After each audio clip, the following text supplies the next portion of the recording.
बुंदेले हर बुलों के मुंह, हमने सुनी कहानी थी, खूब लड़ी मर्दानी वो तो झांसी वाली रानी थी। ये पंक्तियां सुनते ही पता नहीं क्यों एकदम रोंगटे खड़े हो जाते हैं। हाँ बिल्कुल। और आज हम उसी महान वीरांगना रानी लक्ष्मीबाई की बात करने वाले हैं। उनके जीवन की, उनके संघर्ष की कहानी अंग्रेजी हुकूमत के खिलाफ। और हमारी ये जो चर्चा है ये खास तौर पर एक दस्तावेज पर आधारित है, झांसी की रानी एक वीरांगना की गाथा। जी इसी के जरिए हम उनके जीवन को समझने की कोशिश करेंगे। जी, इस गाथा में उनके जीवन के कई अहम पहलू हैं। तो शुरू करते हैं उनके जन्म से। स्रोत कहता है जन्म का नाम था मणिकर्णिका। हाँ, मणिकर्णिका, लेकिन प्यार से सब मनु कहते थे। वाराणसी में जन्म हुआ 19 नवंबर 1828 को। जी।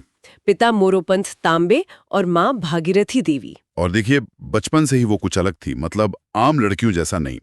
स्रोत बताता है कि उन्हें घुड़सवारी, तलवारबाजी, शस्त्र चलाना, इन सब में वो माहिर थी। और ये हुनर बाद में कितना काम आया। फिर उनका विवाह हुआ झांसी के राजा गंगाधर राव से, और तब वो कहलाई रानी लक्ष्मीबाई। जी, लेकिन रानी बनने के बाद मुश्किलें कम नहीं हुई। राजा गंगाधर राव का जल्दी निधन हो गया। और फिर उन्होंने दामोदर राव को गोद लिया। यहीं से असल टकराव शुरू हुआ अंग्रेजों के साथ, है ना? वो उनकी नीति डॉक्ट्रिन ऑफ लैप्स। हाँ, डॉक्ट्रिन ऑफ लैप्स, या जिसे व्यापकता का सिद्धांत भी कहते हैं, ये अंग्रेजों का एक तरीका था रियासतों को हड़पने का। मतलब अगर राजा का अपना बेटा नहीं है तो रियासत अंग्रेजों की हो जाएगी, गोद लिए बेटे को नहीं मानेंगे। बिल्कुल, यही उनकी दलील थी। और इसी बहाने वो झांसी को ब्रिटिश राज में मिलाना चाहते थे। लेकिन रानी लक्ष्मीबाई ने उन्होंने झुकने से साफ मना कर दिया। उनका वो कथन तो इतिहास में दर्ज है, मैं अपनी झांसी नहीं दूंगी। हाँ, और ये सिर्फ कहने की बात नहीं थी।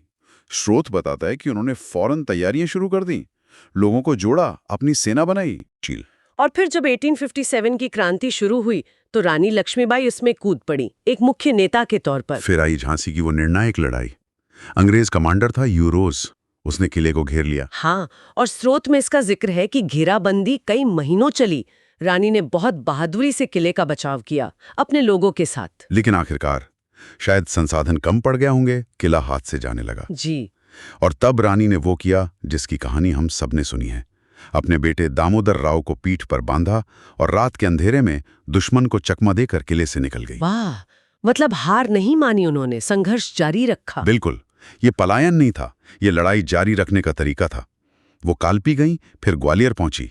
वहां तात्या टोपे और राव साहब जैसे दूसरे नेताओं से मिली। और सबने मिलकर अंग्रेजों के खिलाफ एक मजबूत मोर्चा बनाने की कोशिश की। हाँ, लेकिन उनका जो आखिरी युद्ध था वो ग्वालियर के पास हुआ, कोटा की सराय नाम की जगह पर, 18 जून 1858 को। वहीं वो लड़ते लड़ते शहीद हो गईं। जी।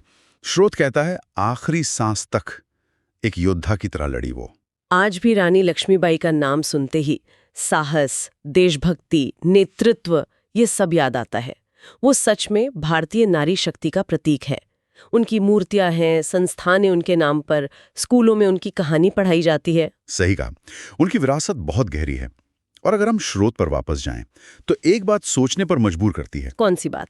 यही कि उन्होंने महिलाओं को बाकायदा सैन्य प्रशिक्षण दिया। ये सिर्फ राज्य बचाने की तात्कालिक जरूरत रही होगी या इसमें उनकी कोई गहरी सोच थी? मतलब उस जमाने की सामाजिक बंदिशों को देखते हुए उनका ये कदम उनकी दूरदर्शिता के बारे में क्या बताता है? ये वाकई सोचने वाली बात है। सिर्फ एक योद्धा नहीं बल्कि एक दूरदर्शी नेता भी थी वो। उनकी कहानी सिर्फ शौर्य की नहीं है बल्कि एक असाधारण इच्छा शक्ति और सोच की भी कहानी है।